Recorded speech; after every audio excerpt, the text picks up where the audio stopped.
শুভ রথযাত্রা। গত বছরের মতো এবছরেও আমরা বেরিয়ে পড়েছি রথযাত্রা উৎসব দেখতে আমাদের প্রিয় জগন্নাথ দেবের মন্দিরের উদ্দেশ্যে। বাঙালির জন্য রথযাত্রা শুধুই উৎসব নয়, একটা অন্য আবেগ। এইবারে নিচের রাস্তাটা ব্যারিকেড করে দেওয়ায় আমরা ফ্লাইওভারটা নিয়েছি।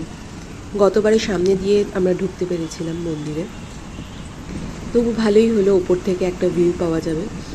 ওই যে দূরে দেখা যাচ্ছে বাঁ দিকে অনেক স্কুটি রয়েছে, ওটা পার্কিং। গতবারে আমরা ওখানেই স্কুটি রেখেছিলাম। এবারে আইপিএলের সময় যে দুর্ভাগ্যজনক ঘটনাটা ঘটলো, সেই জন্য প্রচুর পুলিশ, প্রচুর ব্যারিকেড করে দেওয়া হয়েছে। ভিড়টা আমার এই বছর তুলনামূলক কম লাগলো। গত বছর তো এই ফ্লাইওভারের ওপর থেকে লোকজন ফটো তুলছিল, এবারে একদম পুলিশ ছিল, কোনোভাবেই দাঁড়ানোর কোনো স্কোপ ছিল না। আর এমনিতেই আজকাল যা ট্রাফিক হচ্ছে, দাঁড়ানোটা সম্ভব নয়। এটা ভালোই হলো, ওপর থেকে কি ভিড়, মানে এই লোকারণ্য যে ব্যাপারটা, সেটা দেখতে বেশ ভালো লাগছিল। আমরা ঠিক করলাম মন্দিরের পেছন দিয়ে ঢুকবো। পেছন বলতে পেছনের একটা গলি আছে, যদিও রাস্তাটা আমরা সেইভাবে চিনি না। আরও কিছু লোকজন যাচ্ছিল, তাদের দেখে আমরা চলে এলাম, এখানে পার্কিং করে নিলাম। এই যে রথের পেছনটা দেখা যাচ্ছে, এদিকটায় ভিড়টা তুলনামূলক কম, ভিড়টা আসলে সামনের দিকে। আর এখানে অনেক মেলাও বসেছে, বেশ মেলা মেলা ব্যাপারটা ভালোই লাগে। গতবার মেলা থেকে শাড়ি, জামা কাপড় অনেক কিছু কিনেছিলাম, সেই দোকানগুলো দেখি আছে কিনা।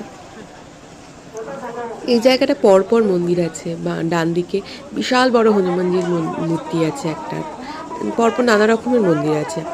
এই যে রথের পেছন দিকটা, সামনে যাওয়ার তো কোনো স্কোপই নেই, পেছনের সাইড দিয়ে যদি আর এবছর পুলিশ থাকে, মোটামুটি এবছর অনেকটাই বেশি পুলিশ ব্যারিকেড আছে।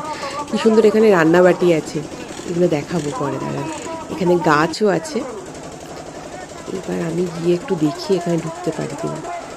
এইখানে আমি সামনে গিয়ে একটু ভিডিও করার চেষ্টা করলাম, ফটো ভিডিও, বা অ্যাটলিস্ট দর্শন যদি হয়। কিন্তু আমি একটু ক্লস্ট্রোফোবিক আছি, এত ভিডিওর মধ্যে ঢোকা আমার পক্ষে সম্ভব না। সাইড থেকে যেটুকু ফটো ভিডিও নেওয়া নিলাম, দর্শন ছোঁয়াছুঁয়ি যা করার করলাম।